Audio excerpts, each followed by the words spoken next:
singkatnya ini hadis diriwayatkan oleh sahabat Ibnu Abbas radhiyallahu taala anhuma, menyampaikan satu pesan luar biasa bahwa Nabi SAW satu waktu itu mendengar semacam suara pintu terbuka, ya kan? Kemudian setelah itu beliau menengok ke langit, tiba-tiba pintu langit terbuka. Ya. Secara singkatnya ya, turun malaikat Jibril alaihissalam, lalu menyampaikan kabar gembira kepada Rasulullah SAW. Abshir bin Nuraini, ya, kata malaikat Jibril alaihissalam, ya aku berikan kabar gembira dengan datangnya dua cahaya. Dengan dua cahaya ini khusus diberikan kepada Muhammad SAW dan tidak pernah diberikan pada nabi-nabi sebelumnya. Nah, apa itu dua cahaya itu? Surah Al-Fatihah dan penutup surah Al-Baqarah. Ya, nanti di hadis terusannya kalau kita baca itu detailnya itu dua ayat terakhir surah Al-Baqarah. Amanar Rasul sampai la yukallifullahu nafsan illa wus'aha. Nah, komen yang paling menarik saya ingin tunjukkan di akhirnya tuh, yang kalau dibacakan setiap hurufnya, ya, setiap hurufnya dibacakan, tidak akan terjadi setelah bacaan itu kecuali kalau kita minta apapun itu diberikan. Ya, kalau benar bacanya ya. Nah, lihat nih komennya. Ya, bismillahirrahmanirrahim. Qala, saya sampai ujungnya saja ya. Lan taqra'a bi harfin minhuma illa u'titahu. Tidaklah engkau membaca satu huruf pun dari dua surah itu, Al-Fatihah dan Al-Baqarah, khususnya yang terakhirnya, dua ayat terakhir ya. Illa u'titahu, kecuali kalau engkau kemudian berharap sesuatu, berdoa minta sesuatu, setelah itu berpotensi dikabul kalau benar berdoanya, ya. Nah, sekarang hadis ini memberikan kesan bahwa surah Al-Fatihah dan surah Al-Baqarah, ya, khususnya dua ayat terakhirnya, kalau kita ambil Al-Fatihahnya dulu, ya, karena pertanyaan tadi di Al-Fatihah, ini memiliki keutamaan yang bisa digunakan untuk tawassul. Tawassul itu menjadikan amal soleh sebagai perangkat yang kita mohonkan dengan amal soleh itu kepada Allah untuk mengabulkan doa atau memudahkan apa yang akan kita kerjakan atau menggapai apa yang kita harapkan. Ya, dari mana Ustadz itu konsep tawasul adanya? Allah langsung sampaikan. Di mana? Surah Al-Maidah ayat berapa? Ayat 35. Ya ayyuhalladzina amanu taqullaha wabtaghu ilaihil wasilah. Hai semua orang yang beriman, ya kan? Tingkatkan takwamu kepada Allah dan carilah dengan amalan takwa itu wasilah. Wabtaghu ilaihil wasilah.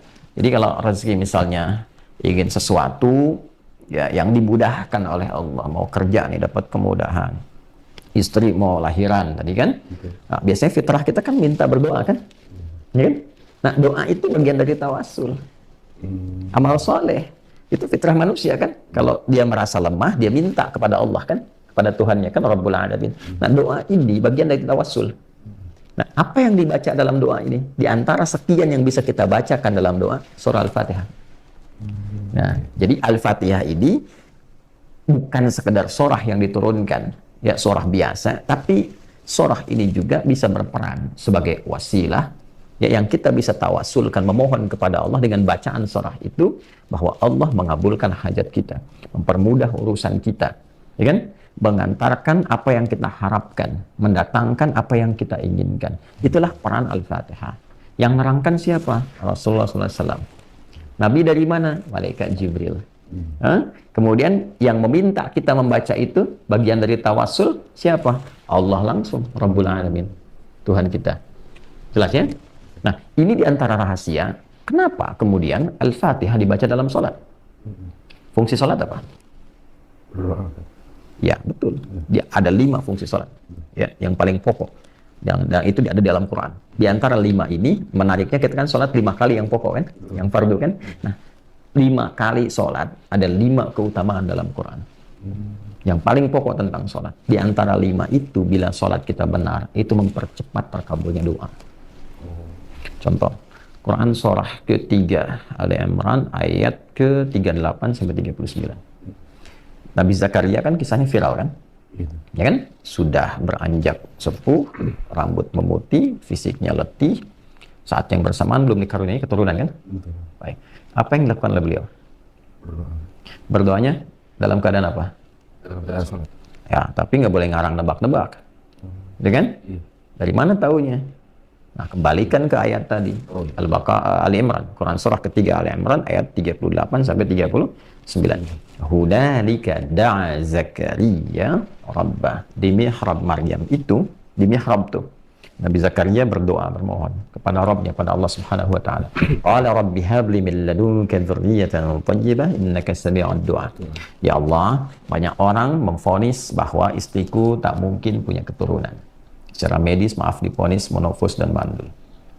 Karena itu aku bermohon kepadamu saja yang tidak punya batas dalam pemberian. Sifat Allah itu wahab. Kalau kita minta hab, itu pemberi tanpa batas. Engkau pasti mendengar doa hamba. Lalu turun ayat 39. Fanadathul malaikatu wa huwa qa'imun yusalli fil mihrab. Setelah doa itu selesai dilakukan, itu belum selesai sholatnya, baru doanya selesai. Belum selesai sholatnya, ya, baru doanya tuh. Ya, tiba-tiba turun malaikat, sedangkan doa itu masih dipanjatkan, berdiri dalam sholat. Qa'imun yusalli fil mihrab. Sedang berdiri, masih berdiri, belum selesai sholat. Turun malaikat, ya, menyampaikan apa? Annallaha yubashshiruka bi Yahya. Allah kasih kabar gembira, doa kamu dijawab, kamu akan punya anak. Bahkan namanya langsung dari Allah, Yahya. Yang hidup mustahil, kata manusia, lahir dari rahim seorang perempuan yang divonis monofos dan mandul, itu bayi yang hidup, kata Allah, nggak ada yang mustahil bagiku. Jadi dan hidup dia. Ya, disebut dengan apa? Yahya. Ya, di bahasa Latin atau di Eropa dikenal dengan John.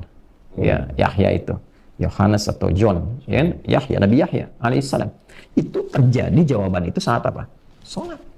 Berdoa dalam sholat. Karena itu semua nabi dan rasul, kalau kita baca, lihat amalan mereka, ibadah mereka, itu semuanya sholat. Nabi Isa sholat, Quran surah ke-19 Maryam. Kalau baca dari ayat 31 sampai 33 itu temukan. Kemudian Nabi Ismail alaihissalam sholat, bahkan minta keluarganya sholat. Quran surah 19 ayat 55. Ya, wa kana ya'muru ahlahu bis shalah. Nabi Musa alaihissalam sholat. Quran surah ke-20 Taha ayat ke-14, wa aqimis salata lidzikri. Jadi semua nabi, semua rasul itu salat, dan dalam salatnya itulah dia menuangkan hajatnya, berdoa. Ya? Nah, umat Nabi Muhammad SAW oleh Allah juga dimintakan lewat rasulnya, langsung dicontohkan. Rasul mulia paling agung, Rasulullah SAW, Nabi Muhammad SAW, diminta oleh Allah, diperintahkan menunaikan sholat, diajarkan oleh malaikat Jibril begini caranya sholat, dan di dalamnya ada permohonan hajat. Ya, karena itu ketika ayat pertama yang membawa perintah sholat, ya, bukan menunjukkan tentang pendirian sholat, tapi membawa perintah sholat. Kalau pendirian itu biasanya dikaitkan dengan iman lalu mendirikan sholat. Seperti Al-Baqarah ayat 3. Alladzina yu'minuna bil ghaibi wa yuqimunas sholat. Kan? Itu konteks mendirikan sholat, kaitan dengan iman.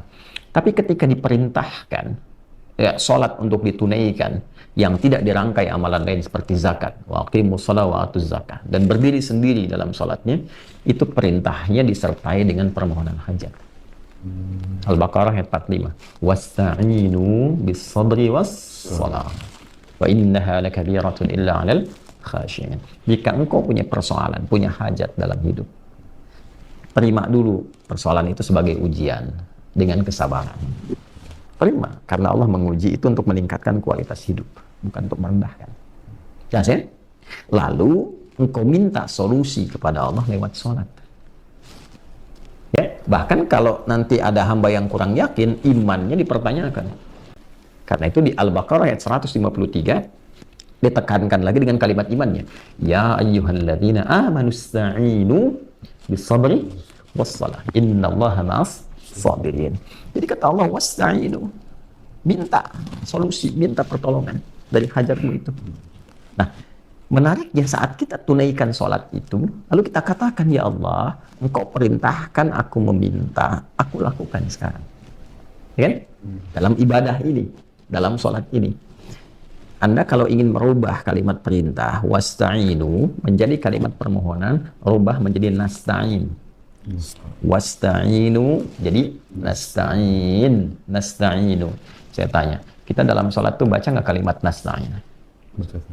Nah, bacanya kapan? Fatihah. Iyyaka na'budu wa iyyaka nasta'in. Ya Allah, hanya untukmu, hanya kepadamu. Na'budu, aku beribadah, menunaikan salat. Ya, karena di ibadah na'budu di situ maksudnya salat. Ditemukan padanannya di Quran surah ke-20 Taha ayat ke-14. Innani anallahu la ilaha illa ana fa'budni. Kata Allah fa'budni, kita katakan iyyaka na'budu. Kan? Itu perintahnya. Fa'budni, kita bilang iyyaka na'budu. Ya kan? Nah, dari mana taunya itu salat? Teruskan ayatnya wa aqimis salata. Jelas? Maka kita katakan iyyaka na'budu. Setelah itu wa iyyaka nasta'in, dan hanya kepadamu ya Allah aku sekarang punya persoalan, punya hajat, aku minta, aku mohon. Nah, jadi Al-Fatihah ini diantara keistimewaannya bahkan perintah langsung dari Allah, lalu contohnya langsung dari Rasulullah SAW untuk dipraktekkan dalam sholat sebagai wasilah memohon kepada Allah dari hajat. Karena itu setiap sholat itu hajat. Dulu orang-orang kalau punya hajat tertentu yang sifatnya spesifik, ya, itu dia sholat, lu minta. Imam Al-Bukhari, ini kitab saya Al-Bukhari ini. Imam Al-Bukhari ini menulis saya Al-Bukhari ada 97 topik. Kurang lebih lah ada sekitar 7.000 hadis kalau digabungkan semuanya. Itu setiap menulis satunya, beliau sholat dulu 2 rakaat. Satu hadis. Ya. 16 tahun ditulisnya. Di Masjidil Haram. Jadi sebelum menulis itu sholat dulu. Kalau tenang, batinnya nyaman, merasa terdorong tidak ada masalah, nyaman, nulis. Kalau nggak tenang, nggak jadi. Sampai selesai di Masjid Nabawi di Al-Madinah Al-Munawwarah. Dan beliau membawa ini sebagai bekal untuk berjumpa Rasulullah. Nah, pasti bawa bekal apa tuh? Untuk jumpa dengan Rasul. Jadi jangan bawa kontroversi di hadapan Nabi. Masa di hadapan Nabi mau bawa sunnah bid'ah. Dan ya bawa amal. Ketika kembali itu bawa amal, bukan bawa perdebatan. Ya. Nah, yang mau saya katakan, beliau sholat dulu. Ya, mempraktekkan ini. Nah, menariknya gini, tahu dari mana Al-Fatihah yang dimaksudkan itu kaitannya dengan solusi hajat? Nah, kita tidak beropini, hadis lagi. Kan tadi timbangan di awal, Quran dengan hadis. Caranya dari yang mana? Saya Muslim lagi. Nomor hadis 397. Ya. Saya bukan ingin menunjukkan saya hafal, mungkin tidak. Karena kita kan ngaji. Ngaji.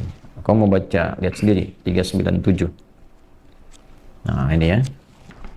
Ini saya kasih hijau, ini bukan nandain topik-topik sekarang kita ngobrol, ini yang dulu-dulu saya lagi bahas, tandain, baca. Kalau ini dari 395 sampai 397. Kalau Khalad tadi bin Rafi' kita sudah bahas. Nah ini ya, coba kita mulai dari 395 nya dulu.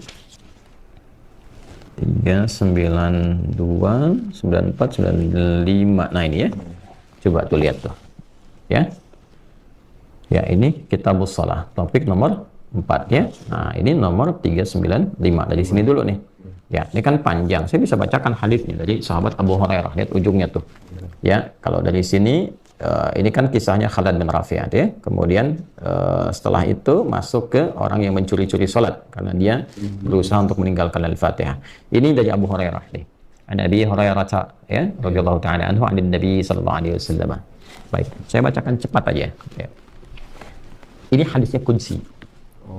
Ya, jadi hadis qudsi itu yang sanadnya tersambung langsung kepada Allah Subhanahu wa taala, kan? Lalu disampaikan maknanya pada Rasulullah sallallahu alaihi wasallam, lafaz yang diterangkan kepada kita tapi dalam bentuk lafaz yang tegas.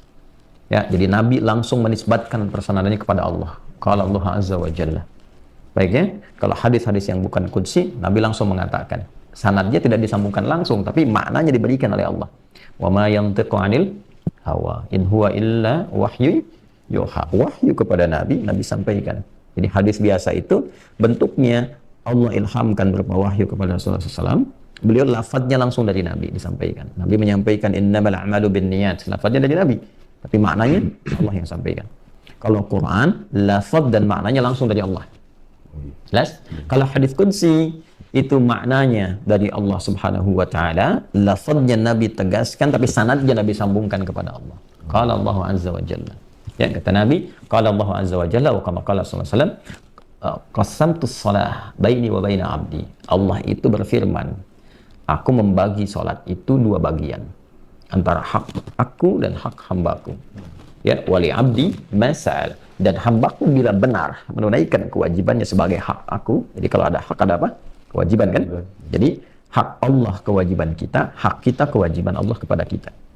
Ya, saking adil dan rahman rahimnya Allah itu, padahal Allah tuh mudah saja mengatakan sholat loh kita hamba.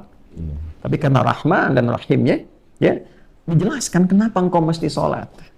Bukan hanya membuktikan keimananmu kepadaku, penghambaanmu kepadaku, tapi ada manfaat yang kau akan dapatkan dalam hidupmu untuk mempermudah tugasmu di dunia ini. Maka aku bagi dua bagian, kata Allah dalam sholat itu. Ya, kemudian ada bagianku, ada bagianmu nih. Wali abdi masal. Kalau engkau benar menunaikan kewajibanmu itu, aku berikan kewajibanku untuk memberi kepadamu apapun yang kau inginkan. Ya, selama itu baik untuk urusan dunia akhiratnya. Jadi ada posisi dalam sholat itu yang kalau kita benar, itu Allah mengabulkan apapun yang kita minta. Selama itu ada maslahat dunia akhirat. Jelas? Baik, kapan itu dimulai? Kata Allah, nanti kembalikan ke sini ya. Idza qala al-'abdu alhamdulillahi rabbil alamin. Itu dimulai saat hamba membaca alhamdulillahi rabbil alamin. Qala Allah azza wa jalla, Allah menjawab, hamadani 'abdi, hambaku sedang memujiku. Wa idza qala al-'abdu ar-rahman ar-rahim. Kalau hambaku berkata ar-rahman ar-rahim, qala Allah azza wa jalla, athna 'alayya 'abdi. Hambaku sedang menyanjungku. Wa idza qala al-'abdu malik yaumiddin. Kalau hambaku berkata malik yaumiddin, qala Allah azza wa jalla, Allah kemudian menjawab, majjadani 'abdi, hambaku sedang mengagungkanku. Perhatikan, idza qala al-'abdu iyyaka na'budu wa iyyaka nasta'in. Qala Allah azza wa jalla. Kalau hamba berkata iyyaka na'budu wa iyyaka nasta'in, maka Allah langsung menjawab. Perhatikan jawabannya. Hadza baini wa baina 'abdi wa li 'abdi ma sa'al. Ini perjanjian antara aku dengan hambaku, dan kalau hambaku benar sampai bacaan ini, apapun yang dia minta aku berikan. Jelas? Nah, saya gambaran gini. Razki saya kasih waktu 1 menit. Ya. Untuk minta apa saja diberi. Ya. Kira-kira mau minta apa? Minta kalau 1 menit. Jadi itu ya. Panjang loh 1 menit itu. Betul. Ya, apalagi kalau saya katakan cuma 5 detik. Iya. Banyak yang diminta kan? Iya. Makanya Allah ajarkan 1 kalimat, 1 ayat yang bila dibaca terpenuhi semua apa yang kita minta itu. Ihdinas siratal mustaqim. Siratal ladzina an'amta 'alaihim ghairil maghdubi 'alaihim walad dhalin. Itu permintaannya para nabi, orang soleh, orang siddiqin, itu ada di An-Nisa ayat 69. Wa may yuti'illaha war rasul fa ulaika ma'al ladzina an'ama Allahu 'alaihim minan nabiyyin was-siddiqin wasyuhada'i was-shalihin wa hasuna ulaika rafiqa. Gitu. Jadi kembali ke sini saya ingin katakan Al-Fatihah itu istimewa. Karena istimewa, Allah perintahkan kita sholat baca Al-Fatihah. Di antara faidahnya apa? Manfaat keistimewaannya. Supaya saat baca itu kita punya hajat terkabulkan. Mudah. Itulah sebabnya Anda sholat dari subuh ke zuhur kan nggak mungkin nggak punya masalah. Ya kan? Maka ketika dimohonkan dengan benar, bacanya benar, dengan mohonnya benar, itu dikabulkan, dimudahkan. Makanya butuh contoh dalam ibadah muqayyadah itu. Jelas ya? Makanya dicontohkan oleh Nabi. Nabi contohkan itu supaya apa? Supaya umat-umatnya yang baca benar, urusannya mudah. Itu. Gitu ya? Makanya butuh contoh. Tapi kalau bukan di ibadah yang sifatnya muqayyadah, ya lawannya itu mutlaqah, tidak perlu dicontohkan. Karena apa? Momentumnya nggak terjadi setiap kali ada berkesamaan dengan waktu sholat. Kan umum sifatnya. Oh masa ujian harus bersamaan dengan waktu sholat? Rapat bersama? Kan nggak mungkin kan? Ya kan? Nggak selamanya harus sama gitu. Ya, ada ujian, yang ini rapat, yang ini kemudian ada mau pengajian, yang ini peresmian pembangunan. Ya, semua ragam itu timingnya tidak harus bersamaan dengan waktu sholat. Ya kan? Bisa jadi berbeda. Karena itulah Al-Fatihah. Itu selain bisa dibaca muqayyadah dalam sholat yang terikat rukun, syarat, waktu, dan tempat, itu bisa dibaca umum di setiap keadaan. Iya, bebas saja. Karena apa? Dia punya sifat umum, yaitu sifat-sifat tawassul. Itu sifat yang digunakan perantara untuk memohon kepada Allah kebaikan-kebaikan.